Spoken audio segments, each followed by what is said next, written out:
Raps, it's been a long time, brother. Too long. We're talking. I went and figured it out. Okay. Ooh. What was the last upload date? Last upload date was 2022 when we did it for another Aleximus. Okay. Oh, okay. But I'm trying not to count that one because that feels cheating and it kills my agenda that I'm trying to match here, which is, do you know how many days ago it was that we started the Draft Champs series? Started the Draft Champ series. I'm gonna ballpark it at about like a hot six years. So what? That's 365 days in a year. That's 1,800 just off of the hundreds, and then another 300 basically to cover the rest, right? Yeah, 360. So I'm gonna say 2,175 days. For the record, that was arguably one of the most impressive things that I've ever been a part of in a Discord call. Made me horny like a little bit for sure. Yep. Only a little. That wasn't the intent. That's fair. 2,076 days. Since the first Slay the Spire. Oh, I was up by 99? It was extremely impressive. Genuinely, I'm telling you, very, very good. Slay the Spire Draft Champions. Raps, what is it? Why are we here? What did we do? Okay, so let me take you back to 2,076 days ago. Yep. Alexa comes to me with an idea of like, hey, we both like playing this game. This game is Slay the Spire. We both like playing this game. But I, Alexa, am a genius at adding an additional layer to the game that I'm enjoying to also enjoy the layer upon. And I, as Rhapsody, am like, I don't really get to talk or banter over this game much. I'm usually just focusing on the strategy of it. These things collide in the CERN Super Collider. That actually, they allowed us to run an experiment there for a period of time. This is how, of course, the Draft Champions made itself. Like, as you see on the screen at the moment, these two faces were the particles flying towards one another in order to create the event. The first Slay the Spire Draft Champions. Wherein, it's 40, right? 30? 30. How many? 30. 30 cards get dealt to the table. The two of us go back and forth, drafting our cards from that, but in the game of Slay the Spire that we play after this, we only get to use those cards. We do not draft additional cards. So the deck is whatever it is at the start. We are drafting kind of against one another, so we have the opportunity to pick up cards that might be fundamental, important to other strategies. Later on, in the development of this series, we also added relics, giving us another layer of complexity, another series of items to draft at the very start. We are going to be doing so here in Tabletop Simulator before we go in Slay the Spire, load those cards in, and then play alongside one another. And that then kind of basically becomes a podcast. We just banter over the top of that. It's not really that much about like the strategy at that point. The strategy is very much front-loaded, and then it's just hanging out with the boys. It sure as hell is. And I would love to say that I went back and figured out the current record as it stands for who has won the most, but I think that number would have depressed me, so I didn't find it. It's probably I bet it wouldn't to have. 2. I bet it wouldn't have. I don't know. I have lost a lot of these, so I'm gunning for you today. I had to shake it up like a little bit. You know, we shake it up every time. We're going to be playing with the Packmaster mod. So we legitimately have 585 cards from the Packmaster mod geared up, ready to go. Hope to God that we can actually spawn them in the game. They are labeled pretty well, I've checked. So it should be easy. This is a mess. You haven't played a lot of Packmaster. I have not played a lot of Packmaster. These are going to be... Buddy, I'll do you one better. I haven't played a lot of Slay the Spire in a couple years. That's also very fair, to be honest. I occasionally play it laying on the couch, tired at night, losing A20 runs over and over and over. But besides that, I mean... That's good practice. It is good practice. It is really good practice. We're on equal footing, is the way that I see it. Yep. 30 cards that likely neither one of us has ever seen before. So the strategies are going to be, they're going to be wacky. They're going to be chaotic. Let's do it. I'm all Hell in. Yeah. You mind if I give that a little bit of a shuffle? Please do. I would love for you to shuffle it. I stacked the deck in my favor, so it makes it very fair. I shuffled it back in mine, so. Beautiful. Okay. Well, it's just gonna real quick. Whoa, okay. Cutting the deck after the shuffle? Yes, I sure am. What, Hey, casino rules? give me a drum roll, countdown, particle collider, some kind of bring me in here. Okay, I did a drum roll while you were speaking, but unfortunately, it probably didn't come over the mic that much. It didn't come over the mic.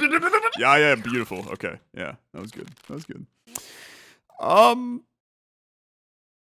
It's just a lot on the screen, man. It's a lot on the screen. Oh yeah, they're it's just a lot of words, frankly.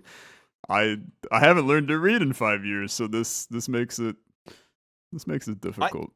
Actually, I gotta tell you, I used to read a lot as a kid. I stopped reading for like 2 decades. I'm back in. Oh, you're back on your. You know what? That's gonna be a good thing for us to unpack during the run. I'd love to hear about it. We'll definitely have time to do it then, if not at the moment, because my god, all of these cards are completely unfamiliar to me. Packmaster came out, I believe, just after I stopped really like focusing on Slay the Spire for a period of time. So I'm fully unfamiliar with every single one of these cards. Yeah, there's some. I mean, like staring at them right now, there are some. Pardon my French, freaking absurd cards right here. Yep. I mean, like, what is going on with just a 1-cost 21 damage card? Like, okay, yeah, why not, right? Why not? It's disgusting.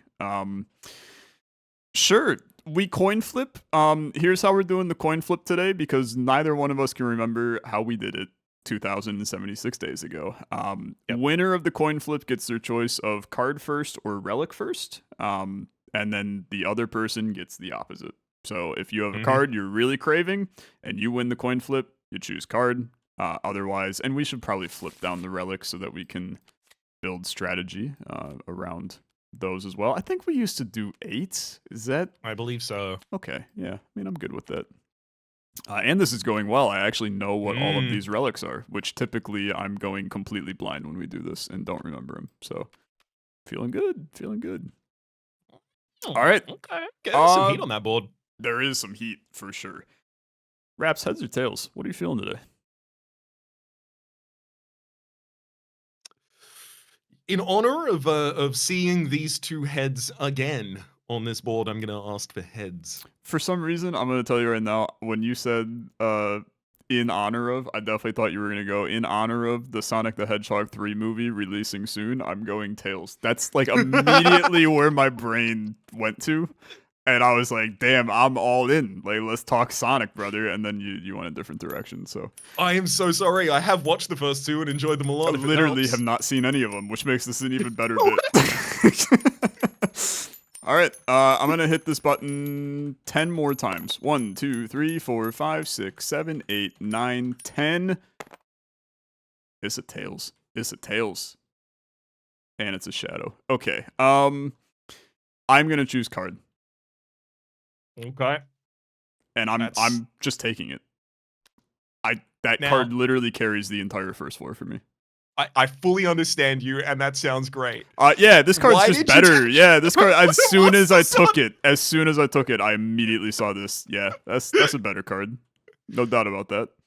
Well, yeah. I suspect that will be my choice, but I will take a second to make sure that none of the rest of these rippable. Do you know what rip is? I know. I just no clue. Yeah, no clue. Yeah. Equip a 3/3 weapon. Whenever you attack it with this weapon, draw a card. Wild. This is. I actually know what this is. I think it's kind of an orb-ish. So, sure. It is going to be. So I know that you always play Pauper whenever we do this. We have 6 gold cards on the board right now. Yeah, that's going to be difficult to. Yeah. So you can easily leave me with at least. Whoa, there's a 7th actually in the opal, if that counts. Anyway, I will be taking the Spire Spear. It's too juicy. Yeah, that's 28 damage for extremely good. Yeah, 28. No, it's not. It's 26. 20. Remember the start. The start was good, Matt. Don't look at this. Yeah. 36. The inability to do 9 times 4 is a very, very interesting development in this episode so far. I learned the reverse timetables. They drilled into us like all up until 12 on 12 multipliers, and I forgot all of that, but I remember every other one. I see. I used to struggle with the 4s when I was 7, but Mhm. nowadays it's Well, that's fine. it's I'm still the 7, so 2s and the 1s that I have the biggest issue with. There's great cards here, and I Mhm. think that there are, no matter what, there are good decisions that I can make at any card that I take. But Mhm. I think that this is really good, so I'm going to take it. Yeah, 12 block and 2 weak. Ooh, Yeah, but you're gaining that week. yeah, I'm okay with that. I think that again, I'm gunning for the how do I win elite fights on the first floor flawless, and Yep. it's just like draw these together is 21 damage and 12 block on one turn. It's Mhm. disgusting. It's disgusting. Mm. There's a lot of really good draw options here. Drone Yeah, Swarm, I saw raise that. your hand size by 4 and draw 3 cards. And that's the base version. So it's either going to upgrade to give you more cards or downgrade its cost. Uh, there's a lot of a scaling strategy in the Hermit Determination here. Yep, Whenever a debuff is applied to you, gain 1 strength. But there's not that many debuffs that you can apply to yourself here. You just picked up the best one of those. sure did. Thanks for Um, noticing. Okay, we need to figure out how does Bellord Dong work? Because when you pick up this card, you obtain the Curse of the Bell, which will add itself to your deck. Yep. Does that come with the draft? I don't think it comes with the. No, I don't think it does. I think that is just a card you can have. Mm. All of these considerations made, I think I have 2 very clear options, and they're neither of the ones that I've mentioned so far. Okay. Now I've just got to figure out which of the 2 to do because I don't want to announce both of them because you'll counterpick the I other mean, one. I think I have my next pick squared away. Okay, I don't feel cool. like hate I'm picking. taking It's the preparation. holidays. Okay. Choose an attack or skill card, add a copy of that card into your hand, and Yeah, exhaust. it's pretty good. It's pretty good. I was gunning for the strength play. Yep. So I take my card. Great move. I'm getting my other card that I wanted, which is Crunch. Yeah, Unplayable Retain. When very you good. draw this, draw 2 cards. Yeah, very good.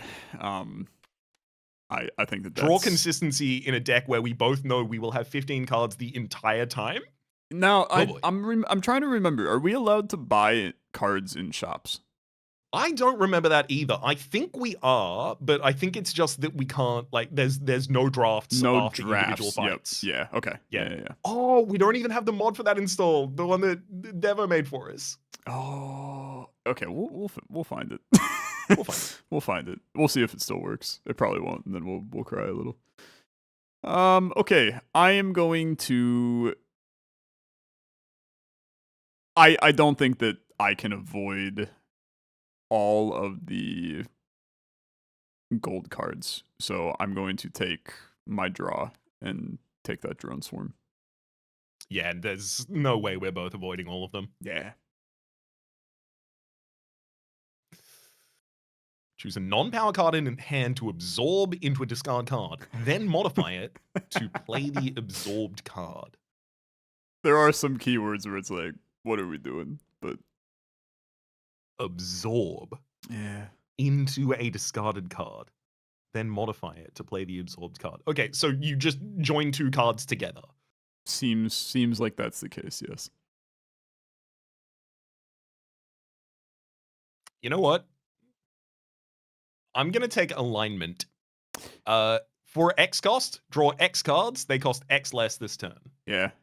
It was rising on my draft board for sure. Mm. Like I think it's very good.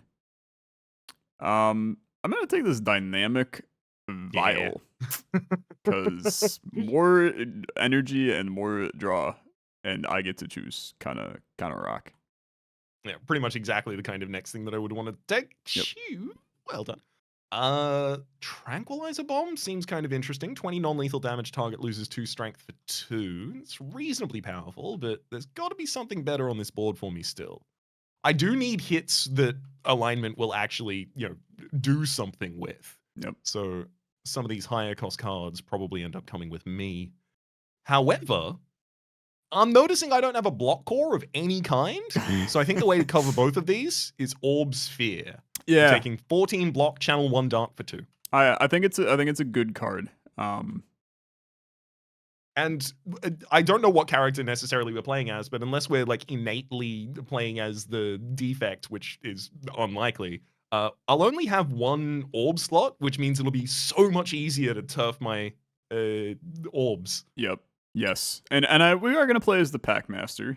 And I believe, and don't quote me on this, I believe that the Packmaster starts with 1 extra energy on the first turn. If that changes your line of thinking. Not at all. If anything, it makes me more gung-ho about it. Yep. Okay. I actually think that I have to take this card now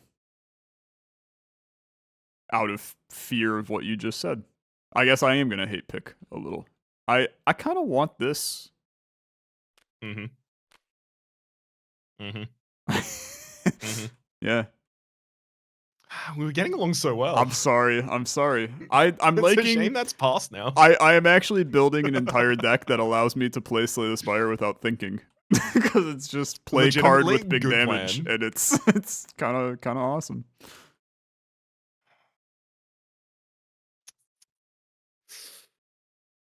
Okay. 7 block and draw 1 card is not bad. It's good. For 1. It's not bad. It's some draw. And it's got other like good benefits in it. Especially when you're playing for score, throwing 5 curses in your deck, like. How much tolerance for curses will I really ultimately have? Quite a lot if you draw 4 cards and exhaust 2 of them randomly. Yeah, but randomly, what if I lose chaos? Yeah. my Spire Sphere? And no, I'm just like, I think it's a terrible card, to be perfectly blunt. But I really wish I knew what ripping did, but I do think it's even more interesting for me not to know. It's 2 cost to gain 6 block and apply 2 weak to all enemies. I've got to guess what rip ability is you half the cost and the 2 lines are on individual cards. So you've got a 1 cost that gains 6 block and you've got a 1 cost that applies 2 weak to all enemies, which like, those are useful. AoE fights are really, really important on the second floor, especially the elite fights. It's true. And I mean, a 1 cost 6 block when we are not going to have any starter cards in our deck is important. I don't think I can ignore Bellord. Oh no, the timeout. Bellord is the packets from. Yes. Okay. I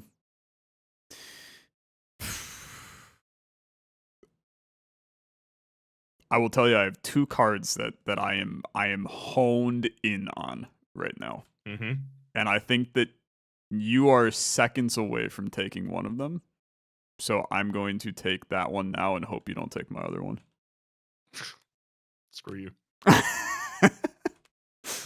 I specifically was doing the math in the previous choice of like, I don't think he's going to take Flashlight next. No, I have to, because I have to be able to potentially, if I don't draw my lots of Iron Waves on my first turn and I draw it on my second turn, like I need a way to, although I guess this is innate, so it gets a little weird, but that's when I get my draw, so I need to be able to play a 1 cost draw to then get extra energy to play. You get what I'm saying. The 15 cards, it's crazy. You cycle your deck. It's just good cards. Immediately trying to find ones of these that reliably cycle for good value. Drawing 4 and then exhausting 2 of them makes your deck even thinner. It does. It really does. I'm honestly shocked you're not going for it. I feel like you've ran like 4 card decks in draft champs before. I I'm just terrified that it will kill my only offensive options, and then I'm just gonna Yeah. be on the first floor like, oh boy, Alexa, At least you have buddy. the ability to draw 4 cards over and over. Yeah. Nothing wrong with Can't that. exhaust the one you play.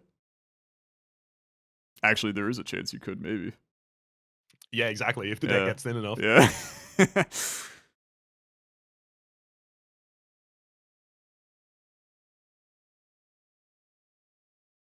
How you feeling? Pretty good.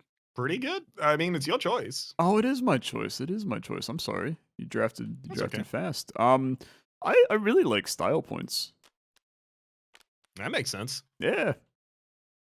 Oh, is that a hat? Like, it looks like a character from Hat in Time. I'm literally just seeing a hat, and I'm like, oh, Hat in Time. The Good person game. who's seen one hat. It's a It's a great game. It's a great game.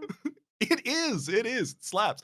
I gotta say, I'm surprised that that you didn't take this, given my immediate argumentation before. Hail. I'm cycling through this deck constantly. It hits an additional time for each time it was discarded this combat. I don't have a way to discard it though. Buddy, you discard the card at the end of the turn. Oh, you do discard the card at the end of the turn. Oh, yeah, okay, yeah, I hear you. You should now draw 4 cards, exhaust 2 of them randomly, so you can thin that deck, get that cycling even more. Just as an idea.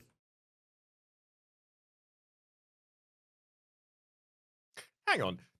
Does it count as discarding at the end of the turn when you do it in this?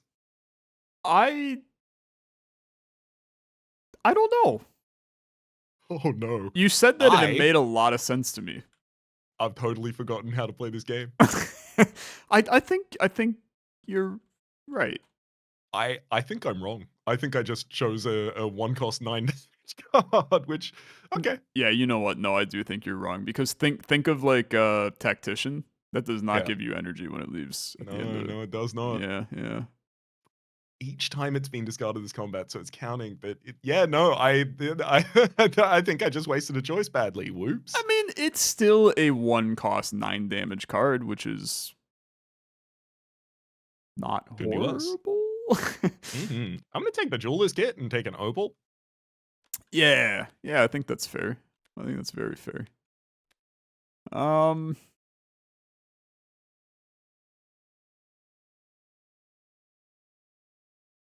There's a lot of garbage. Oh yeah, I'm not looking forward to the last half of this draft. Yeah, yeah.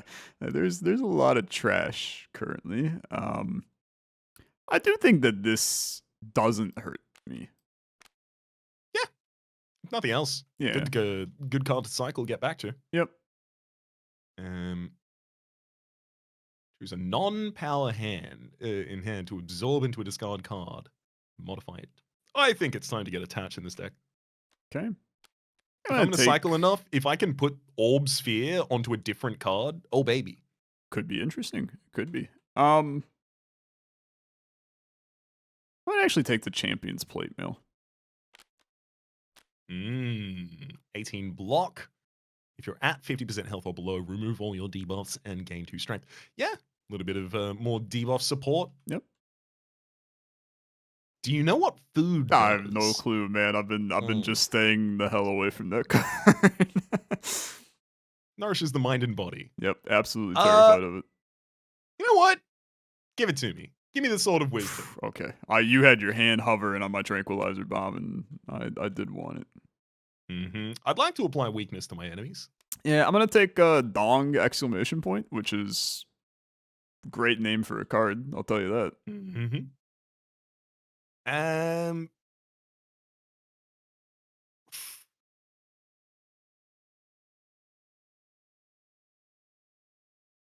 don't know what penance is. It is damage that is not. It doesn't actually take damage, I think. So you apply 2 penance to an enemy. It's technically damage that's on them, but it doesn't hit them. And then once it reaches the point where it could kill them, it just kills them if it has enough penance. So it's like poison that doesn't proc, I think is. And this could be completely wrong, so do not take it as anything, but I vaguely remember Penance being in a Slay the Spire mod at some point. So similar to She in Vault of the Void. That does not help me, but maybe. Okay. Effectively, like a counter that if it is ever larger than the enemy's remaining health, it claims that life Yes, immediately. I think that is what it is. I wouldn't understand though the text below it increases Penance HP loss by 4 this combat. So how is Penance contributing to HP loss if that's the version of it, you know? Or Penance is potential damage, but then you have to hit them to have the penance be gone. That might be it, actually. I'm gonna take it. Yeah. I'm gonna see what it is. In your cycling deck, that seems intelligent. I'm gonna try for this. I'll take it. You finally took it. Okay. I knew you weren't going to, so I left it there. Yep. I mean, brother, I think that both of these cards are absolutely atrocious. I really do. Agreed. Yeah, not thrilled about either of these. I think the problem is so it seems like it would be an easy decision to just take the damn backstrike, but I already have an innate card, so I really your opening hand is 2 cards decided. Which one are of them just gives you additional bad. energy. Yeah. The other one costs 0. Yeah, it's just horrible, to be honest. So yeah, it seems a bit tough, buddy. I'm just gonna take this, and I'm not pleased about it. I'm just not pleased. All right. It's your relic pick, my friend. Ooh, so it is. All right. I'll leave those and sort them out later. Tungsten Rod. Anytime you would take 1 damage, take 1 less. I mean, you know, extremely good tool for reaching for perfects against enemies. Yep. Nunchaku, every 10 attacks, get an energy. I mean, denying a debuff is very strong in so many fights. Like, don't be confused, for instance. Don't worry about, like, the giant vulnerability that gets applied to you from, like, a gremlin knob on the first floor. All of those kinds of things. Very, very interesting, very important. More bank is out of the picture. Don't care about it. It will be some money, but I don't care about it. Some healing from the meal ticket. Also not super caring about that. Art of War, I feel like I'm going to need to attack commonly enough that Art of War isn't going to be that useful for me. Like, none of these are incredible. A lot of them are pretty good. I'm going to take the Tungsten Rod. I think that's a really, really good choice. I also appreciate, and you used to do this back in the day too, you walk through every damn relic, and half the time you say something, and I go, oh yeah, I forgot that's what that did. So Which thank one? you. It was meal ticket. Yeah. Just it was blanking. 15 in my healing head. on entering a shop. Yep. I actually do think that Art of War is quite good for my deck, so I'm taking it. Yeah, how many attacks you got in that bad boy? I'd say that like 1/3 are attacks. But it is a lot more block than attack in my deck, I think. I don't know. Honestly, looking at them, that's a damn lie. So what do I know? In my brain, I'm going, I think that the block I'll make Art of War work. Boy, I realize I drafted 3 attacks and one of them exhausts. So you can take the clay so that when you eventually discard hail, you can get 3 block from it. I'm pretty sure that's a different thing. Isn't self? Isn't this is why I don't trust myself to draft relics and Slay the Spire. I think this is self-forming clay, which is if you take damage, get 3 block next turn for each instance of damage you've taken. That's definitely what it is. Yeah. Okay, never mind. I'm thinking going to follow up by I'm thinking taking the the clockwork. Yeah, it's a tough one because I think the tungsten rod's the best relic on the board. I think that this is the second best relic on the board, but I don't want it because of my build. So yeah, it's a bit of a tough one. I would actually say pretty much exactly the same about nunchucks. Yep. Which I can't take because of my build, but I would have argued that maybe that's the 3rd best on this board, especially given the prevalence of draw in both of our decks. Yes. Yeah. You know what? I'm an absolute goddamn liar. Dude, I was going to take it next. I was going to take it next. I was absolutely going to take it next. I think it's absolutely good enough. That's like 3 free relics on a future floor if you just don't do anything. Legitimately. Yeah. And like it's with you from day dot. So like, you know, Yeah. if I need to break it on the first floor to get a relic and that relic's good enough, it'll set me up for the future. Yep. Yeah. I'm What was your next tech? I took the toy ornithopter. Mm-hmm. Because 5 HP every time you use a potion. Yep. That's useful. Useful enough. Another one from the beginning, you know, take some crappy damage here or there and get it squared away. Legitimately, for similar reasons, I'm going to take Self-Forming Clay, just so that if I get hit a couple times, I'm not going to get hit the next turn. Yep. I think it's very respectable. Here's the run. I think both of these are pretty respectable decks. I'm really encouraged to see how yours is going. I was really scared, though, that you were going to take Attach before it was gone and get a way to attach your 4 cost to something else. The lots of Iron Waves just being absorbed into another card. Although we don't know how the absorb mechanic works, so it could theoretically increase the mana cost as well. Yeah. Yeah. I'll be honest, I saw a card with 6 lines of text and I didn't even read it. I'm just gonna be perfectly blunt with you. So, there was no cause for concern.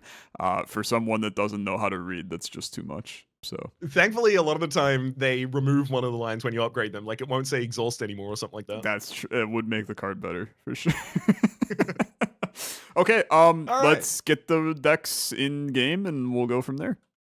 Let's do it. And here we are set up with our decks, our relics individually, both on the same seed.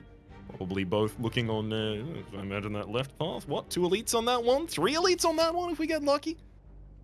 Ready to go, buddy? I am ready to go. I think it's important to quickly bring up some of the things that happened when we were spawning cards. So first of all, we had to enable all packs in Packmaster, which is disgusting. So it is like every single card possible could show up in this one. Yep. But not as card rewards, as we did locate the Evil Pickles mod. My apology, the Evil Pickle. Thank you for, again, making that mod.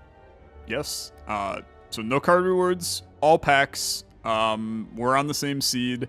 And the one card where we made the determination of when you pick up, do we gain Curse of the Bell when we pick it up?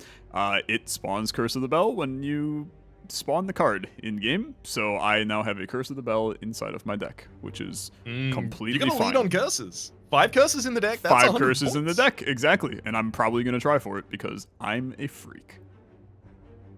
You ready to go? Absolutely. Why don't you give us a countdown? I'll leave this meow space. All right, 3, 2, 1, send it.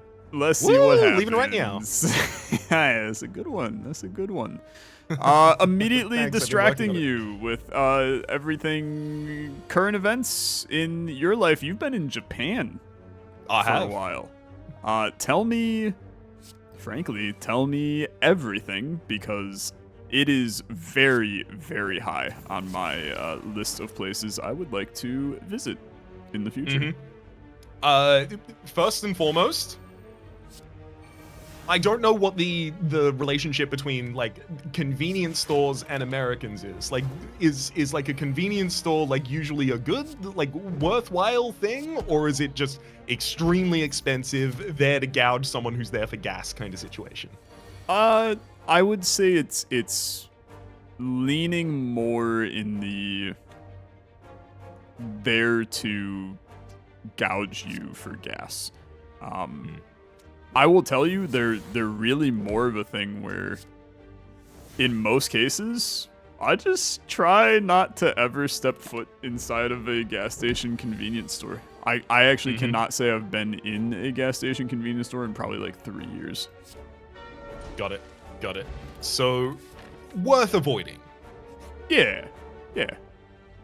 The combini culture of just convenience stores, absolutely scattered across everywhere. Like, you can literally stand at one convenience store, turn around, and see the same brand of convenience store on the other side of the road. That is crazy. And they're actually extremely good value as well. Like, this would immediately be removed in Australia if it were an option. you could just walk in and for 170 yen-ish get like 2.5 standards of alcohol in a can and just pop it open and walk around the street with that. Like, that would it's way too achievable. That's like probably just over $1 American for like a very tall can of quite strong alcohol. Yeah, that's crazy. Yeah, it was extremely exploitable, and also those places sell like just very, very cheap kind of like snacky food. Like you could easily go down and get like a like nicely spiced fried chicken fillet for, again, like what, $1-ish around there. If you really want to spritz, you can spend $5 in a place like that and still have like a really good lunch and also walk away tipsy. Like, insane value for money on those kinds of things. I've heard Japan in general is just like insane value for your money, especially for the American dollar. It's massive. But I have really, it's like any of the I was gonna say Southeast Asian, but it's Japan. I don't really think I would consider to be Southeast Asian. I know that Thailand, the Philippines, Vietnam, all are like, they're huge travel destinations for the US right now, for the sole purpose of like the US dollar is just miles above all of them, which is great for if you're traveling in the US. Probably not great for them for what it's worth, but it makes for very good travel, so that's fun, I guess. There is definitely a part of me that's like, I know that here in Australia, I am not really going to get value for money, especially in the city, for almost anything I buy. Rent is extortionate and had only gotten ridiculous, even more ridiculous, that is, over the course of the last couple of years. Like, literally tried to double my rent one year. Like, things like that are not uncommon. It is a fully gouging culture. All of the food here is like 15 Australian dollars to 20 Australian dollars for at least a meal. Like a burger will cost you 20 Australian dollars. That's like 15 American for a single burger. Like, insane. So I was really in the position of like, well, my money doesn't go as far as it should at home. I would like to at least live I would like to live as well as I could on this money literally just 5 years ago. And that it soothes the soul in that way of like, well, I could. If it wasn't insane here, this is what I could afford. Yeah. Oh, God, it's so lovely there. Yeah. Also, just like parks. We went out to to the Gunma Prefecture to go to a ryokan, which like was a private like hot spring kind of area. Literally, like, it wasn't supposed to start snowing yet. I've never seen snow fall in my life. I saw snow for the first time last year, but it was not. It was like artificial snow that had been like, seeded into the area. That is insane, and we'll come back to that in a second. But I saw snow fall for the first time. A snowflake landed on my nose and then melted there. And I was watching this happen from inside a hot spring. Like, oh. Yeah, I mean, that sounds freaking lovely. I can't deny. It was. Yeah. That honestly, probably one of my favorite things in the entire trip. That was just an incredible experience. That sounds extremely cool. I was about to ask you what the best experience was, but I guess I'll go in a different direction. Oh, I'm so sorry. I picked you at the post on that one. Sorry. I guess I enjoyed that, but we'll see. Now you can ask. You ruined it, so it's fine. I'm sorry. Honestly, it's a time saver. You move on to another bit now. More important, like we already talked a little food, ramen and noodle dishes. Oh my God. How much did you consume? So by liter so I of was soup, traveling. how much did you consume? My body weight, at least. Okay, good. Especially because they would just give you like a pot of extra broth, like literally, like, oh, if you've got noodles left, literally just pour this broth into your bowl, like giving the stuff away. That's pork bone broth, baby. How are you giving that away? You can't give it away. I never would. Like, if someone was looking at me the wrong way, I was like, no, mine. You can't have this. Peak. I was traveling with a partner. So Peak is very. He is extremely soothed by novel experiences. I'm soothed by familiarity, and so we kind of managed to meet a little in the middle of never having ramen at the same place twice, but most days we would end up getting ramen at some point, especially around lunchtime. I had the best ramen I've ever had in my life there, and at the very end of the trip, we went to the ramen museum to see the entire history of ramen, and now I understand ramen better. Okay, so hit me with what did you learn at the ramen museum that you will take home with you and become part of your ramen experiences in the future? Honestly, it's the thing that I will probably hold closest to my heart is the fact that what most people think of as this is the first person who's ever eaten ramen. No, it actually wasn't that guy. Like, hundreds of years before that, there was a Chinese monk who was living in exile who taught the recipe for a specific type of Chinese noodle to a guy in Japan who had been like seeking his counsel on Taoism, and that is where like the basis of ramen noodles started in Japan, and like is directly related to Chinese noodle dishes as a result. Like also, like how much of it was influenced by not only like the opening of like trade into and out of ports of Japan, but also like many different waves of this food was only available for this kind of area, but like people would walk and line up for many hours to go to this individual store, and then suddenly the ingredients for it started to become a little bit cheaper, so this flourished, and then there were cities that were literally just streets of ramen places next to one another. You can really see that still kind of reflected in modern culture there, because like the best ramen place that I went to in Japan had 15 seats total. It was just at a bar facing the 4 chefs who were cooking, like running around the entire time in perfect synchronicity with one another, serving up dishes immediately as people sit down, because they need to get people out of the restaurant as quickly as possible so they can seat more people down. This place was no larger than like a garage for a single car. There were 15 seats against a bar looking at 4 ramen chefs, and behind those 15 seats, 15 hungry people who were waiting to sit down as soon as the person in front of them stood up. And as soon as you did, they'd serve you your meal immediately because you already ordered it at the door. Yeah. I've seen like the crazy videos of ramen restaurants in Japan where like it's like calling it a hole in the wall is generous. It is a tiny little place. And I love that. I really do. I think it's like it's very intimate, right? Is I think the word that I would use, and it's just nice. I think it's really lovely. I gotta say, like, intimate is definitely the right choice, right? Like, it's. By the way, I'll confirm, Hail Strike doesn't work that way. I just don't remember the rules of this game. Sorry. Intimate is definitely correct, because as I was having that experience, like, I think that was my favorite ramen that I had the entire time that I was there, and I think it was literally because I was watching the process of it all being put together in just astonishment and awe and definitely abject hunger, while I'm standing behind other people who are trying to enjoy it as quickly as possible so that they can get out of the way. Yeah. The environment matters so much. It sounds amazing. I'm so glad that you had that experience. I look forward to hopefully having that experience at some point in my life, because it really does just sound like an amazing place to be. Heaven on earth. Yeah, it sounds incredible. Where have you traveled that you've enjoyed the most?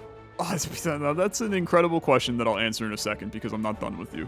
Okay. You said you said snow. You've never seen snowfall in your life? Yeah, I've never seen snowfall in my entire life.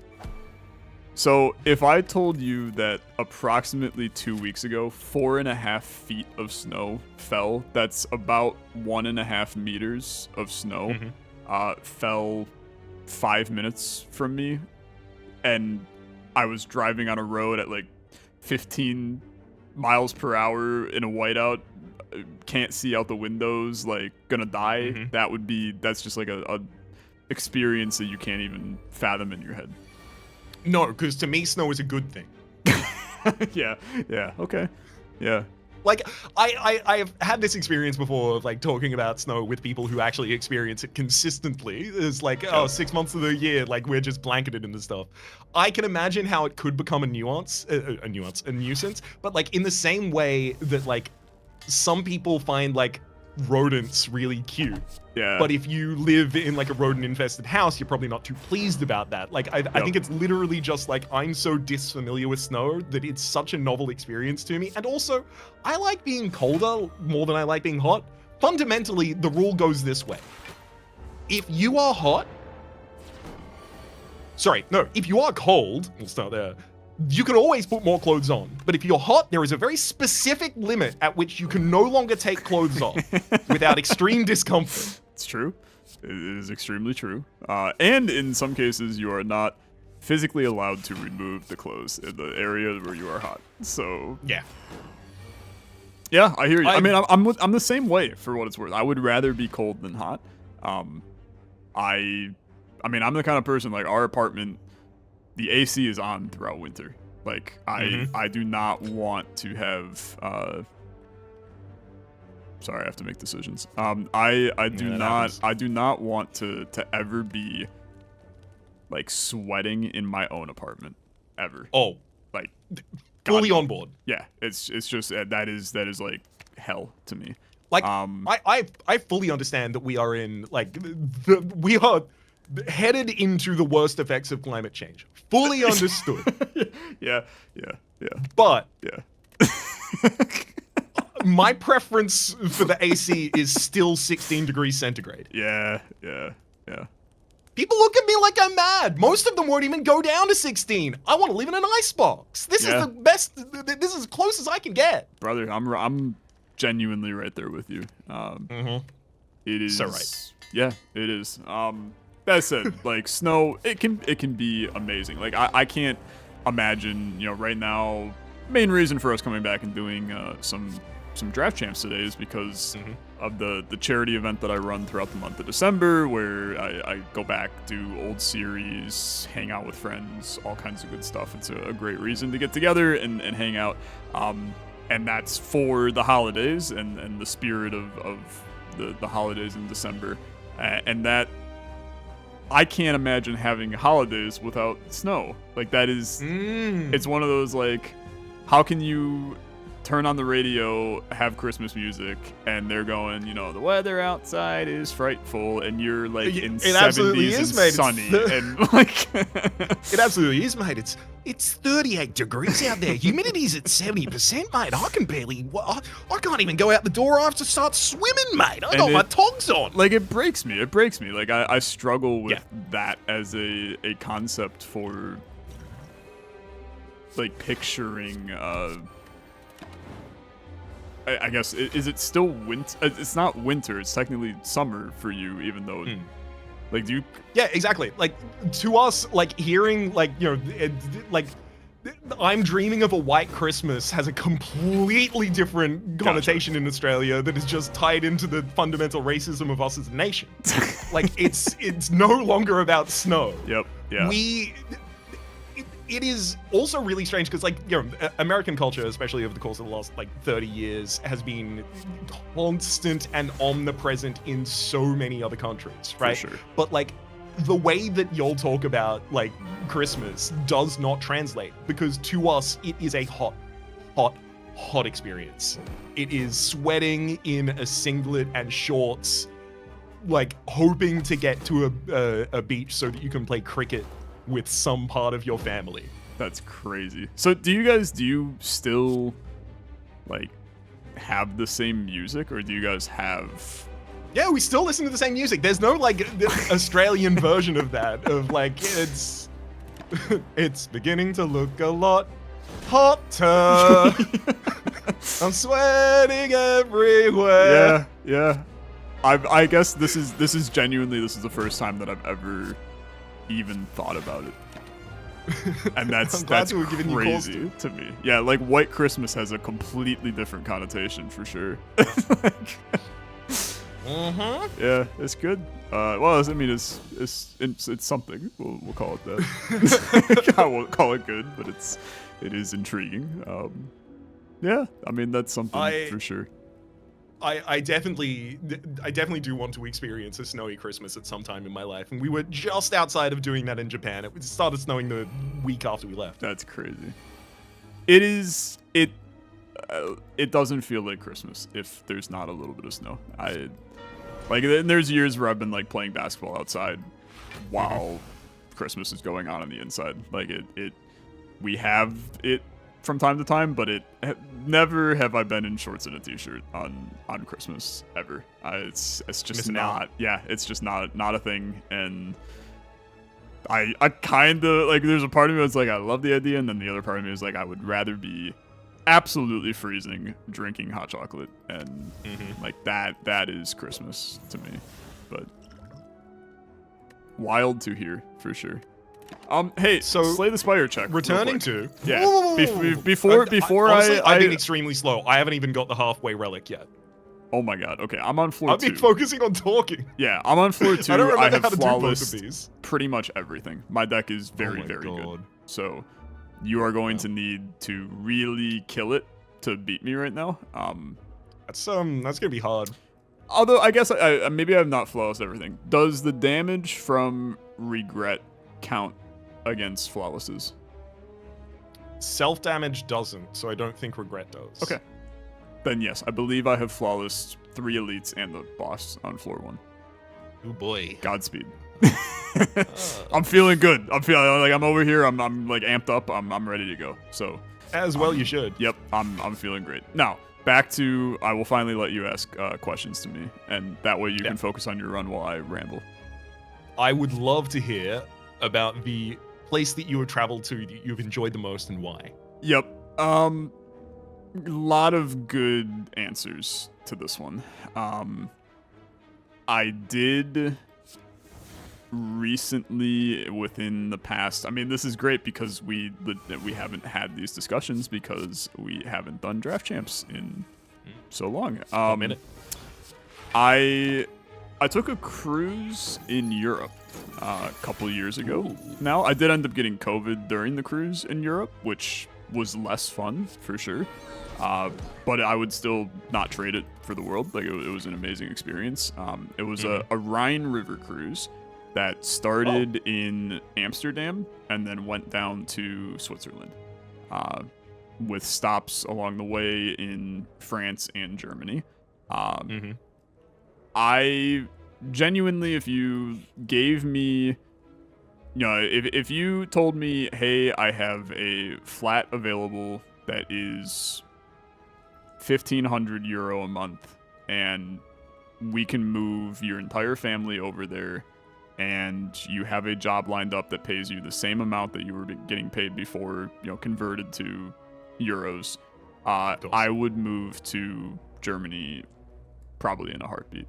Like, there's something about just like the food, the hospitality, the environment, the culture. Like it's the idea of going down the street and it's like 8 a.m. in the morning and people are all, and it's like a Wednesday, and people are all out and about getting breakfast, like having a beer at breakfast at 8 a.m. It's going to a cafe, grabbing a menu, and wine is cheaper than water on the menu.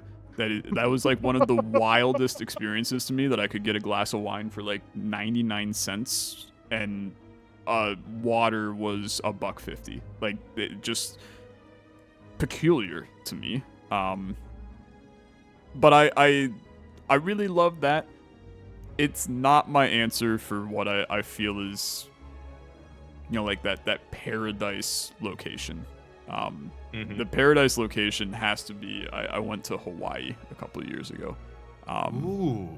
And Hawaii, it's just like an unfair location. Like it is, I don't know converted to Celsius what it is, but it is 75 and sunny every single day. Like it is the ideal temperature every single day without rain, except for maybe in an afternoon you'll get an hour of rain, and then it's back to 75 and sunny. And it starts like 7 a.m., 75 and sunny. You go all the way to 8 p.m., it was 75 and sunny the entire day until 8. It'll dip to 70 and sunny for the entire night, and then at 7 a.m. you wake up again and it's 75 and sunny again the entire day. And it's just like flawless. And it's beautiful. The vegetation is gorgeous. The beaches are pristine. The water is crystal clear. Like it is everything that you would expect from going to Hawaii. It's all real. Like it is exactly that. Now, this is where I am going to pull back the curtain a little bit. We were definitely tourists in Hawaii, which is extremely different from life in Hawaii. We went and we wanted to get like the authentic, because we're big foodies. You know this more than anybody at this point. We wanted to get the authentic Hawaiian food experience. So we went to this little like divey restaurant that was in more or less inner city Honolulu. And it is... Oh, what a disgusting shop, to be honest. Sorry. But it was actually... Oh, not the restaurant you went to. No. I'm in a I was shop like, what here. sudden Yeah, change of sorry. Nope. Sorry, my bad. Yeah, I can imagine that you were confused by that one. No, it was just basically like a deli. It was nothing fancy at all. You walk into the store, you turn to the left, and I'm not lying to you, it is a like 8-foot by 4-foot framed signed picture of Guy Fieri from the Food Network. And he went there on the diners, drive-ins, and dives to eat, authentic Hawaiian food. So immediately we were like, okay, we're in. Like put us down. The menu, you had no clue what the hell you were ordering. Like most of the stuff was things we have never heard of in our life. I would tell you, it was fine. Like I had much better food on the trip than that. But it's just like the idea of eating something you've never eaten before. Like it's having something in front of you and being like, I just don't even know what this is. That I love that experience, and like you don't get that experience as often as I guess you would think that you could get that experience in life anymore. So well, yeah, because like if you are traveling to do that, you still have to get pretty far off the beaten path before the like. Yeah, I'd been to Indonesia a couple of times with my family as a child, and I remember that like one of the most common things was chicken golden bleu. Which like that's very strange. That's not Indonesian food. That's there because like this is a restaurant near where travelers go, and it is to try and appeal to the palates that are more familiar, perhaps. I'm definitely not what I would call an adventurous eater. I definitely have to already like something to have my way into it. But as soon as I like something, I want to explore all of that. So like, for instance, ramen in Japan, like I already like ramen, but I want to explore all the different kinds of ramen they have available there. Would you describe, like, are you more excited by seeing something that you're like, I have no clue what this is going to taste like. I can't wait. Yes. Yeah. I definitely, and like I have a limit to that. If it's like, here's brains in a dish, I'm like, I'm good. Like, I don't necessarily need to eat the brains in a dish here. This shop, buddy? Are you on the second floor? No! I'm at the first floor with the membership card shop. I never went to a shop on the first floor, so... Okay, so you got your membership card and bag of prep on the second? Never saw a membership card on this run. Oh my god. I have 800 gold. I just got the membership card. I have bag of prep. I have bag of prep, but I did not have a membership card. I did have the 800 gold, but I was able to buy Strange Spoon when I have like 4 cards that exhaust in my deck. So it works out pretty well. Did you get a nunchaku on your run?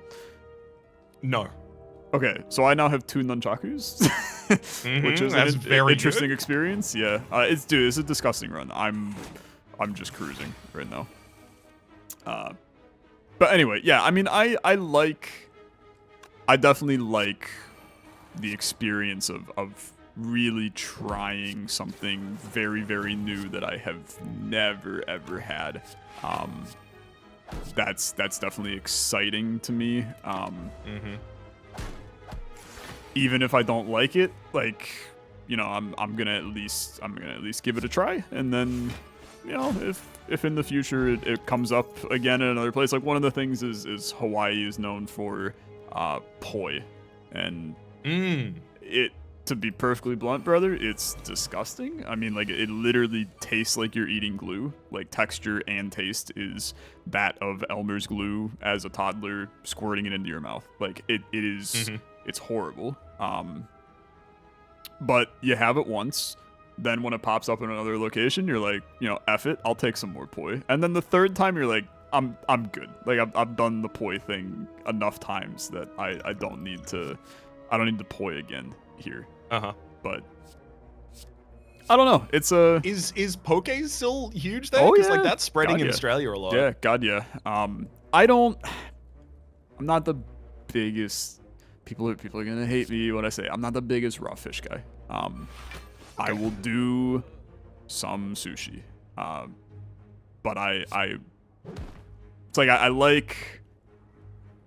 I know that like people are already in the comment section and they're like, I'm gonna kill you. I'm gonna beat you to death. With their own hands. Yes, exactly. I like sushi. I like some raw fish sushi. I don't like all raw fish sushi. And I'm the same way with you. okay, then I'm justified. Honestly, for me, it's raw salmon. Yes. It's tuna belly, and it's there's another cut of tuna that I really like. I can't remember at the moment, but like it's pretty much those three. Outside of that, they get really, really fishy, and fishy and raw at the same time. I can do one or the other. I can't do both. Yep. No, I think I'm more or less right there with you on that. You'd really like sushi in Australia because like Australian sushi it is different in that it's not authentic at all, and we've changed it because our palates are different. So like a lot of it is avocado, and a lot of it is chicken, and a lot of it is not necessarily raw. Like that's far de-emphasized. It's much more likely that you would get like a prawn, like a tempura prawn, and a stick of cucumber and some avocado, all wrapped up in a sushi roll. And even then, it's like a handheld sushi roll. So it's like a long cylinder of sushi that you hold in your hand and walk around eating. Gotcha. I would like that. I will tell you that I've had some absolutely fricked up sushi here in the States. There is a restaurant down the street from us that legitimately has a roll, and I can't say the roll out loud because it is the name of the city that is the roll. It is literally the blank roll. And it is a normal maki roll that is smoked salmon, cream cheese, and bacon is the roll. And the problem is, it's freaking delicious. So every time you go, you order it, and then every time I eat it, I'm like, this is a disgrace to the entire art of sushi, but it rocks every damn time. So I can feel bad, but I don't feel that bad because it's delicious.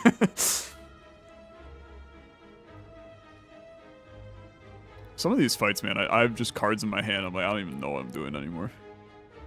I'm right there with you. I'm trying to figure out which of the three cards that I just focus on for the entire run. How do I reduce this?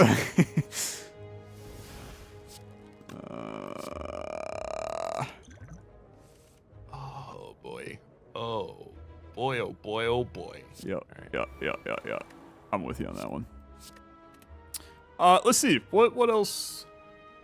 I'm trying to think of other places I've been to.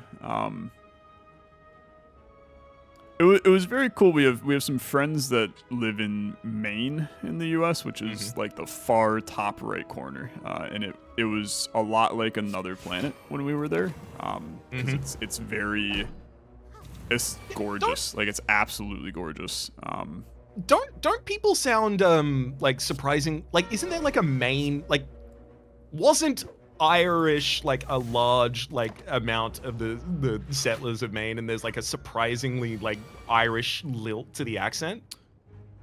I Or am I wouldn't. thinking of something completely different? I wouldn't necessarily. I'll say this. I wouldn't necessarily know, because they are not from Maine. They're from Massachusetts see. instead, and they do not have a Massachusetts accent. So despite being from Massachusetts, so maybe, definitely maybe. It's a good segue into my next location though, which was going to Scotland to visit our dear friend Orbital Potato and attend his wedding. Was one of the, I mean, it's just simply one of the wildest experiences I've ever had in my life. Like, and I'm sure that you can totally relate to the idea of visiting a friend for the first time in their home country for their wedding. Would be like a mind-breaking experience for sure. Yeah. It's always nice to see a place with like someone who is local, because they can show you all of the kinds of things, but there's other more important things going on at the time. Yes. How did you find the experience of like, did you mostly like do like wedding related things? Did you have time for much like tourism in the area as well? So we legitimately, there's gonna be a good opportunity to plug. There's a Fortnite episode with Orbital and I where we talk about the entire time that I was over there. So for people that want more than this, they can find that. But it was, we were there for, we were on the trip for a week. We were in Scotland for I think 4 days. We came in on a Tuesday. The wedding was a Wednesday, and then, well, maybe there were only 3 days actually. Because we basically had one day that was the wedding, one day that Orbital took Anna and I, and him and his wife took us basically for the entire day out and around the town. And Orbital, like, you know how he is. He gets very passionate about everything. So he was very passionate about everything in the area and just showing us everything. And it was like we had our own tour guide for the day, which was extraordinarily kind of him to do that, especially the day after his wedding. Like, literally the day after his wedding, doing this. So we kind of got the Orbital Potato experience while we were over there. We spent one of the days ourselves just exploring the city, and there were so many like unique little things that are so different from the normal, you know, US city life. You know, just things like, what surprised you the most? What were you like, I didn't expect this to be different? Do you want the extremely dark answer to this? Sure. I felt ungodly safe while I was there. Huh. Like legitimately. I guess that's dark because you're now not there. Yeah. It's the idea of like you walk around. If I walk around where I live, the big city where I live, you know that at least one person on the street has a gun, and if a situation arose where people started fighting, a gun's getting fired. Like, it's just the nature of the city I live in. I can't imagine the weight of that as an omnipresent thought of like, at any time. Yeah. And I mean, this is gonna be the even worse part, but like you get used to it, which is the worst part. That like, is even worse. Yeah, it's like the even worse part of it is you do get used to it. So it's, you know, it's one of those things. Like, I've never been in a position where a gun has gotten fired when I'm in a spot. Like, I would probably never step outside ever again if that happened. But walking around the streets of Scotland, I just felt safe. Like, I did not feel like there was going to be any chance that I was getting mugged. I never had it. Like, it was just very, very safe. So that was one of the big differences. And then it's just like, it's little things like driving on the left side of the road is weird. Like, it's just weird. It's very hard to get used to when you're on a bus and is going straight and you expect it to turn right and then it turns left and you're like, you're gonna die, and then like it's completely fine because I'm the one that's messed up. Like that's public transportation was another big one. Like we just don't have it in the States the way that it is anywhere else in the world. Yeah. So that was wild. Legitimately, that was one of like that was one of the things that I think I enjoyed the most about Japan is like not to be too much of a stereotype, but like the trains, buddy, the trains. Yeah. Like every 5 minutes the line is going and all the connections are very, very obvious. It's running consistently. There's barely ever a delay. No one speaks on the train. Like it's just a thing. You just don't talk while you're in the carriage. So it's not overwhelming of an experience. Just knowing that I could get, you know, like 100, 120 kilometers away from Tokyo within an hour on trains. Yeah. Insane. Yeah. Yeah. No, I mean, it's just very different from American lifestyle. There's all kinds of other stuff. It's sure, like very car dependent. Like it's even more car dependent than like here. Yeah. No, I mean I can say with certainty where I live right now, I could walk to 2 restaurants. Both of them are a 20-minute walk. Other than that, I cannot walk to anything. Yeah, that's that would kill me. Yeah. I don't drive. Yeah, no, I mean like I drive. I have 60,000 miles on my car. Everything is a car's drive away. Grocery store, you hop in a car, you drive to the grocery store. Out for dinner, you drive there. Everything is you drive there. And it sucks. I mean, like, it genuinely, I wish that it was different. But that's just how life is. Legitimately seems incredibly frustrating. Yeah. Especially when you then go and you travel and you experience what life could be. It's very different. Oh, I see. These are priorities. Yes. Yeah. And that's, again, like, you asked for the morbid and sad parts of it. Like it is what it is. Like that's just how life do be, and it's frustrating, but it makes the travel that much more special, right? You exactly. You enjoy it a lot more because of it. If you constantly lived in snow, you wouldn't appreciate snow when you see snow. Exactly. So it's full circle, and it all ends up okay. Hell yeah. Glad to hear it, bud. Yeah. How is the run going? I am on the 2nd floor boss. I have once again flawlessed every elite on the 2nd floor. We'll see how the boss fight goes. I'm halfway through the 2nd floor. I'm starting to pick up a pace. I'm definitely starting to get my feet out under me. Nice. Honestly, we love that for you. Thank you, kind of.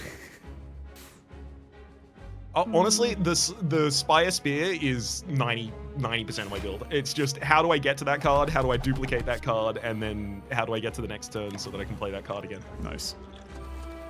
Hey, if the shoe works, you put the shoe and wear it. On Cinderella. On your foot. Something like that, I think, is how it goes. Yeah, give or take. Oh, this shoe fits like a glove for my foot. We love that. How goes your boss fight? It's fine. I did 150 damage on the first turn with a singular card, and then now I'm realizing that isn't enough to kill the automaton. So yeah, it's figuring out what comes after that I'm working with. But I genuinely, I once again think that I'm going to be in a position where I just kill them easily with no concern. It's a what very card good would you run. say is pulling the most weight in your deck at the moment? The 8-ball is disgusting. Like, upgraded it's 27 damage, and every once in a while I get double damage. Every 3 turns I get double damage because of the mini hacker roll. I don't know if you have that. Yeah. I do. I do. So like occasionally it's just a 54 damage card. It's disgusting. Yeah, I mean that Dong is also like really good. 24 damage and then 3 weak and vulnerable. When I want curses anyway, the Curse of the Bell was, irrelevant. So yeah, legitimately. Yeah. How many curses have you picked up at this point? I think I've only got 1. I have 3. And all Took Curse Key unique at the end of the as first well. floor? I took Curse Key at the end of the first floor, yeah. With the sole purpose of getting curses. Courses. Yeah. So it's going okay. It's trucking along. It's definitely seeming like it. It's definitely seeming like it. I've got this this shop that you absolutely lost your nut over is here up ahead. Just in a second. Okay. See how well it does for me. Good luck. I got Bag of Prep, Akabeko, and Strange Spoon in that shop, and all of them were amazing for me.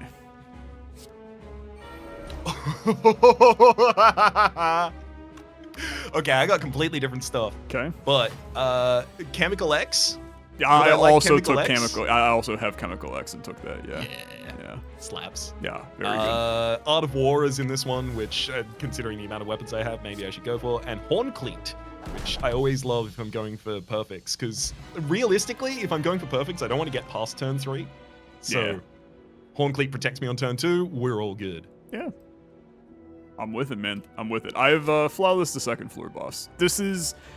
It's a great moment when this is the best Slay the Spire run that I've had in like probably 5 years since we last did Draft Champs. So it's nice. It's very nice. I'm very happy. The game is welcoming you back with open arms. It is, and I will return to it with open arms. It's just a good game. Like it just can Slay the Spire. A hot take. Slay the Spire kind of good. Yeah. I'm happy that they decided to make a sequel about it. Dude, now that's a conversation. Have you been up to date on all of the new trailers and such for Slay the Spire 2?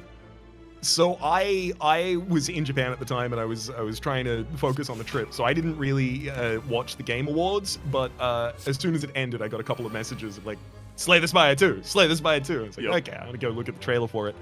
Yeah, that looks great. The visual overhaul, Gorgeous. oh boy. Yeah, absolutely gorgeous. Here's my truly can't unpopular wait for it to come opinion, real quick. Yep. I'm torn on it because I am going to play it, and I'm going to play it a lot, and I'm going to enjoy every second of it, and I know the game is going to be good. I have no concerns about any of that in it. Mm-hmm. My concern is that what are they going to do to make me feel like it shouldn't have been a DLC? Right? It's like, I know it's going to be good, but is it going to, it like Spelunky to Spelunky 2, right? Spelunky 1, amazing game. Spelunky 2, at the beginning of it, it's just Spelunky 1 again, but like a graphics overhaul and slightly different. Spelunky 2 has enough juice inside of it to make me consider it now, like the greatest roguelike of all time and better than Spelunky 1. From what I've seen through the trailers so far for Slay the Spire 2, I'm not sure that it has it. So that's interesting though, because you talk about the fact that Spelunky 2 had that perception initially, but then as you dug into the game, it lost that perception. I wonder if like that's kind of intentional. Like it baits you in with here. This is familiar. For sure. And then as soon as you start getting on board with, oh, right, I get it. Familiar. It's like, and here's what's new. Yes. And I will tell you, I am extraordinarily hopeful that that is exactly the case. And I think that there is a high probability that that is the case. But I feel like that as soon as you get into well, God, I hope that that's the case. That there's a chance that it's just not the case. And then I'm just going to be disappointed if it's not that. So I'm like torn in my brain because there's no question on if it will be good. It is Slay the Spire 2. It will be good. I'm not worried about that. But I just hope that as I'm playing it, I don't go like I want Slay the Spire 2 to make me never want to play Slay the Spire 1 ever again. Because Spelunky 2 made me really never want to play Spelunky 1 ever again. And I'm very, very intrigued how they're going to do that. Especially when two of the characters are the same characters from Slay the Spire 1, and the cards are the same cards with some new cards. It's like you're making me feel like I should never load up Slay the Spire 1 ever again. So how are you differentiating? But it's like I still think it's gonna be really good. I have a lot of hope for like I remember like the Enter the Gungeon devs talking about why they weren't going to do another release of a DLC at a certain point, and it was like, we are now such better developers than when we made the original engine for this game that there are ideas we were incapable of utilizing in the original game, despite the fact that we wanted to, because we had built ourselves into a corner. And like, especially as the team had to write the game in Unity and then out of Unity, like and also just my faith in that dev team in particular and their vision for these kinds of things, I really think that like there's probably going to be a lot of ideas from the original that we never saw utilized. Yes, I think you're absolutely correct on that too. Like, and I think the Slay the Spire admittedly, there is a lot too. Yes, there is admittedly also some hopefulness in me of like, it would be great if that were the case, because like, it is the next big career move for me. Yep. For definitely. So many people. Definitely. Yep. Definitely. Yeah. I got a Clockwork Souvenir, so I got 2 of them now. Dude, I'm telling you, I have 2 Art of Wars on this run too. It's like all my relics that I picked, I've got duped. It's quite lovely. I freaking hate the Writhing Mass, man. I think that might be my least favorite enemy in the damn game. Although I can farm, I can farm curses off of him if I play my cards right. Yeah, but you'll get duplicates.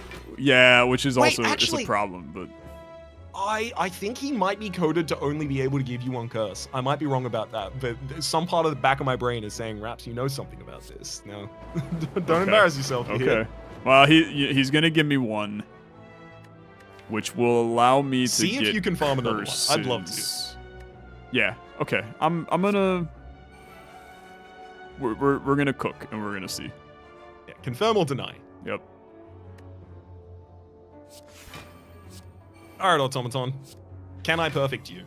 I also got one of my favorite things of I've got a Clockwork Souvenir and the mutagenic strength, so it just gives me 3 free strength on turn 1, and it keeps it. Nice. Yeah, that's very nice. Yeah, I also took mutagenic strength on this one. Just felt like the right choice. Yeah, especially with the opening attacks and stuff. Yep. I'm going to tell you right now that I will not be trying to farm for a second curse from him because I killed him way too quickly. Just like immediately his ass was dead. So, okay, I've got 5 curses, but they're not unique.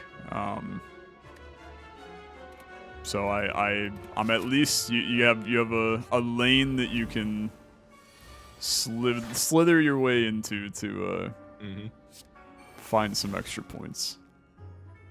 I'm gonna be so mad when I lose. Genuinely it feels like the greatest Slay the Spire run I've ever done. My one opportunity to beat you. We'll see. Okay. Well, you know that thing I said about how the card can destroy the and your ruin attacks? my life? Yep. Sorry, it's gone. Sorry to hear that. So do you have any attacks right now?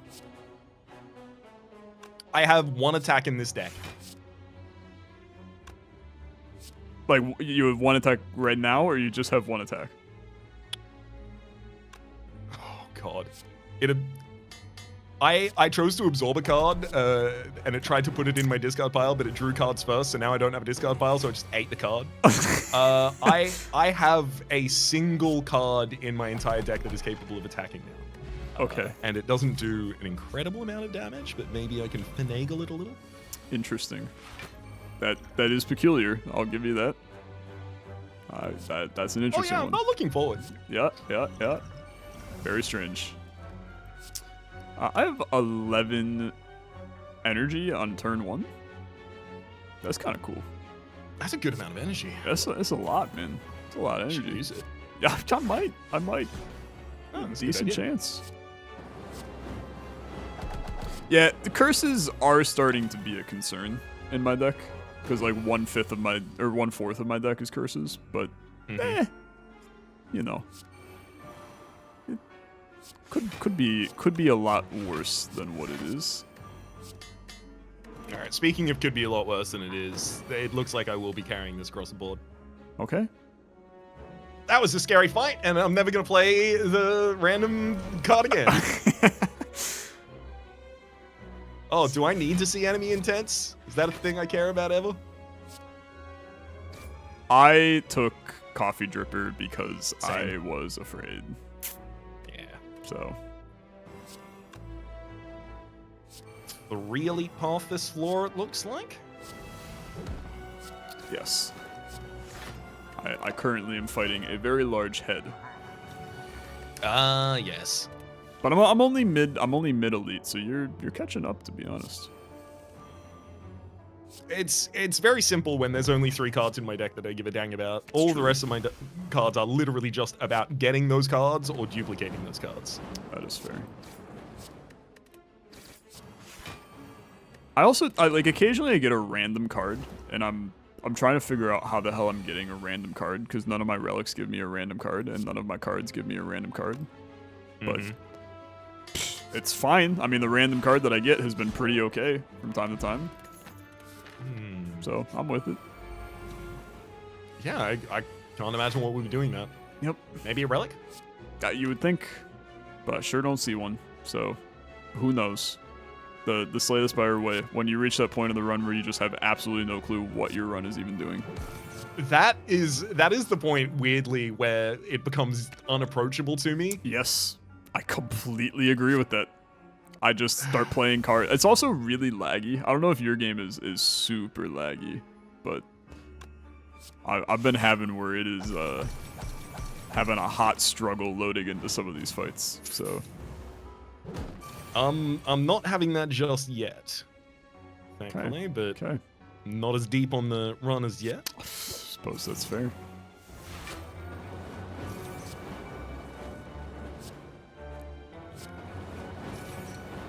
I may kill the transient.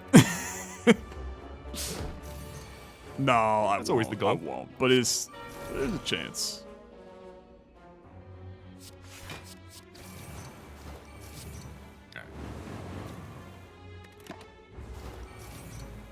I really hope regret doesn't take away perfects. I'm pretty sure it doesn't, but If it does, I've then lost every perfect. yes, I also will have lost every, so we're in the same place. Oh yeah, so it won't make a difference. Yep.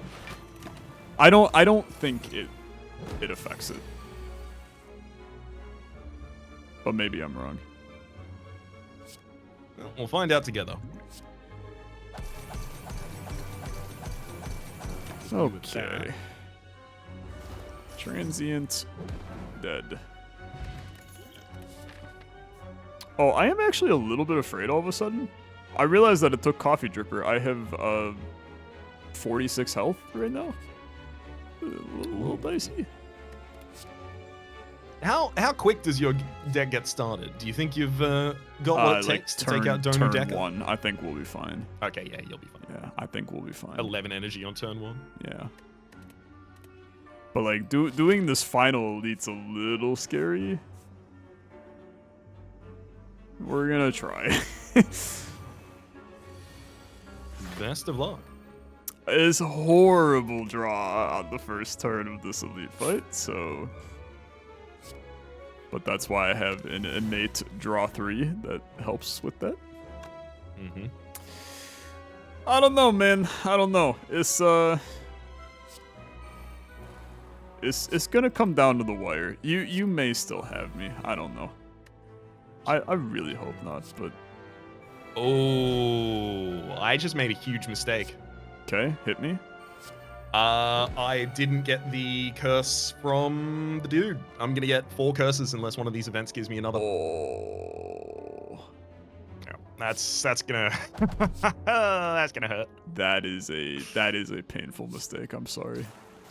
Five curses is huge. I'm gonna take 1 less elite so I can hit more question marks to try and hit one. I can tell you that I did not have a question mark that gave a curse. So, if that But you helps. took all 3 elites, right? So you didn't get that many question marks. Correct. I believe I skipped maybe like 2 question marks to do the elites. Oh, I hate this. Sure. Time to hit his head in the dome. Just frickin' hate Knife Lady.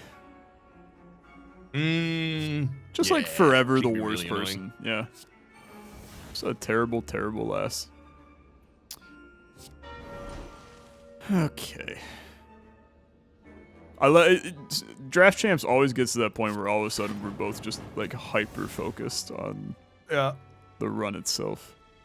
Can't afford to do anything but. Correct. Absolutely correct. I screwed up. I will lose a flawless. I'm glad to hear that, not that you've screwed up, but that you are only losing the flawless and not the run as a result of it. Like, Correct. Yes. Yeah. That's good to hear. Oh, giant head down on turn 1. Oh, okay. Okay. I hear you. I am rolling into the final fight right now, and I only have 35 health, so it could all die right here. You never know. It won't. I got my fingers crossed it won't. It won't. I'm gonna tell you, it definitely won't. I've got. I think I can kill at least Donu turn 1. I have only one question mark remaining, and if it is not a curse, I'm losing the curses modifier and still carrying 4 curses for my troubles. That is rough. Although, if one of it's a removal, I could remove a second copy of Doubt and get back to Highlander. Which could be competitive. Oh, this is so terrible. This is so terrible.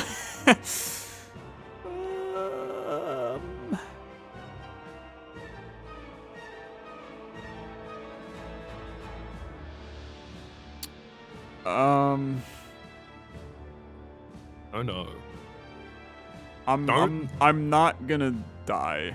Okay. But it's there's a lot of math that has to math, and my brain ain't in a math kind of mood. Oh. I hear ya. Cause this is 18 times 9. Well, that's sure. That'll be a number. It's not enough to kill a Donu or a Deka, so I gotta go a slightly different approach. You hate to see a turn 2. Okay. Oh, now Pen Nib is active. No.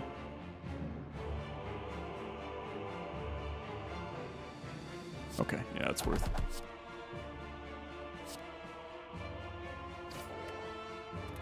Still a little spicy. I'm not gonna lie. It is genuinely like I'm a tiny bit afraid about what's going on here. Mm-hmm.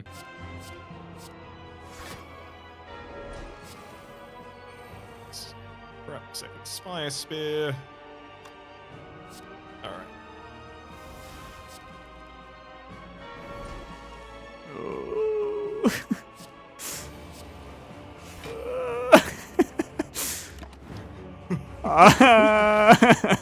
Oh no. Okay. Sounds like you're threatened there, buddy. I have threat for sure. It will be fine. Once again, it will be fine. Mm-hmm.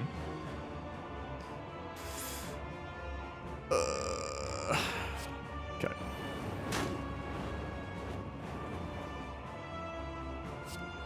Okay, so I tested my first turn damage out against the transient. 400. That's without a good cycle. Disgusting. Okay. So I think Donu or Deka are getting the business end of that one. Yep. It's all gonna come down to this turn for me. It will be fine. It will be fine. I'm not getting a flawless on this final fight. That is for sure. So that's gonna hurt. Yes. Again, outside of regret damage, which again I don't think is relevant, but yeah, I've got the boss flawless so far. Okay. Yeah, brother, it's messier than I want it to be right now. So it'll be your flawlesses up against my lack of curses. Yes. There's also still a there's an extremely high probability. I think I'm dead. Genuinely. Yeah. I think I am. I'm sorry to hear it. Wow. So much smack talked, and I die. Oh my lord. I gotta say, I'm down on 27 HP because I end full turns of full hand with regret. Wow. Yeah. Well, The ability to discard things. Oh boy. my score is extremely respectable for losing a run. I'll tell you that, but I'm in pray mode. Mm-hmm. Praying for your death, unfortunately, which is Totally fair. Totally fair. Reasonable thing to do. messed up, but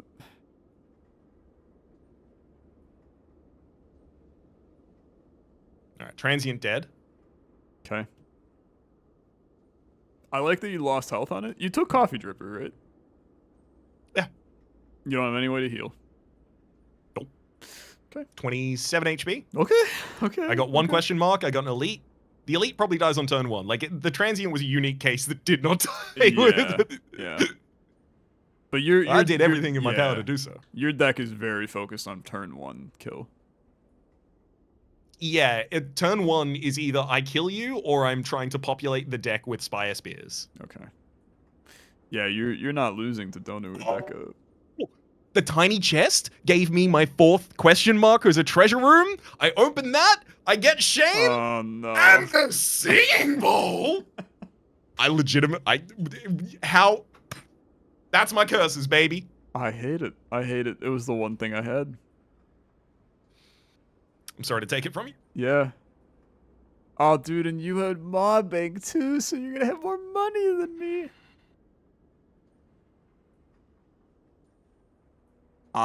Yeah. Okay, Knife Lady is dead. Reserved insects. That fast, huh? That fast. Oh, I took some time to think. Yeah, the Arcabeco on on my 4-strike 1 cost. Yeah. It's a good one, that one. I'm gonna upgrade Burning Axe so it can't exhaust cards randomly. Now it just does it at my behest. Oh, that's an amazing upgrade. I genuinely can't believe I lost. Well, you don't know if you have yet. I did. I just by losing the run, I have lost. Even if you lose the run, I still lose because this was a good enough deck to win Ascension 0 Slay the Spire run. I don't know what I think bad draw. Like 5 curses in the deck. Happens. That's the kicker. Like a turn 1 where I drew no attacks is real bad against Donu and Deca.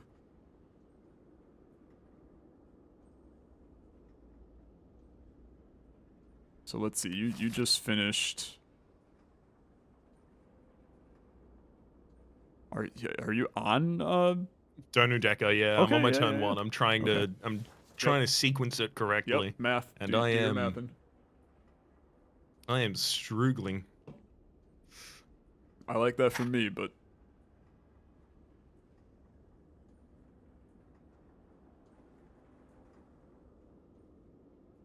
I'm gonna field a random power potion from this. at least you had one. Ring of Pain connection. Whenever you play a card, upgrade it and all copies of it. Yeah, sure. Play that. I'm realizing now that there is a minuscule chance that I could have popped my smoke bomb in the final fight to gain 5 HP from Toy Ornithopter and maybe actually survive the hit. I hope to God that I couldn't. I hope that wasn't the case and that it's not relevant. Yes. Because that would really hurt.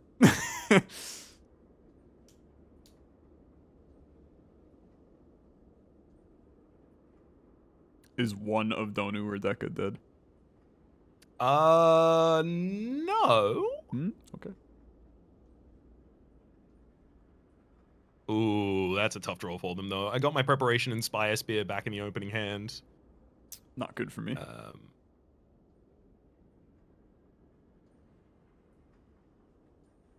that'll definitely represent some difficulty for these guys.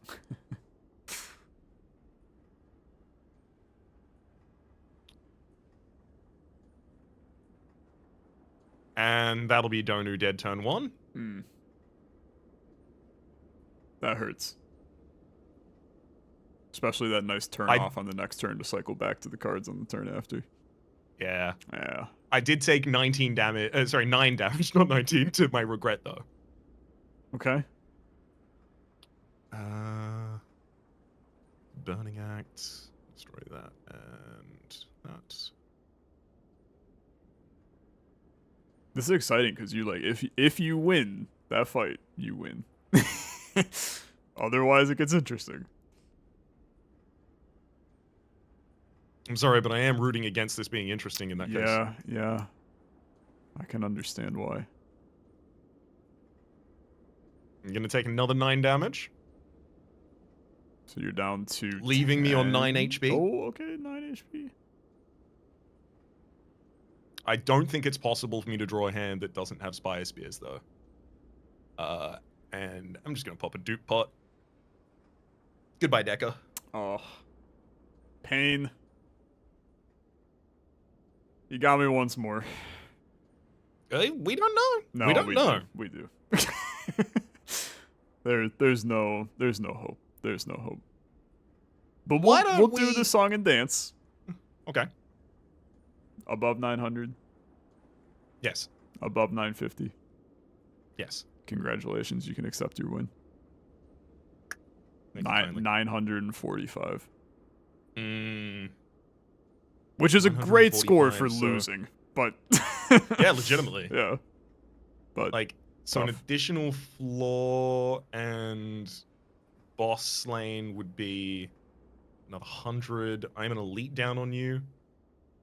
How many champions did you pick up? I have 150 from champions. I have 6. Ah. Okay. I managed to get a 7th there. Okay. But my main modifier was definitely Beyond Perfect and Curses. That's just like 100% carrying me across the line. Yep. Also, Money, and I Like Shiny. Like, very useful from the Moorbank and the early membership card. Like, I've got overflowing relics. I got Money, which I don't even really know how, to be honest. But yeah, I figured that with your Mob Bank, you were gonna be able to ramp up even more. Yeah, it legitimately, every shop I went to, I bought pretty much every relic. Disgusting. It's really good. Well, Mr. Rhapsody, it has been good fun today to come back to Slay the Spire Draft Champions playing the Packmaster. Bright side is there's another 528 cards that we haven't seen in exactly. Packmaster. This character has so many choices in there. It's disgusting. We could do this for a billion years and never reach the appropriate amount. Another 5 years, and then we can say that we've done Draft Champs for 10 years. How about that? I like the idea. Decade of Draft Champs. Hell yeah.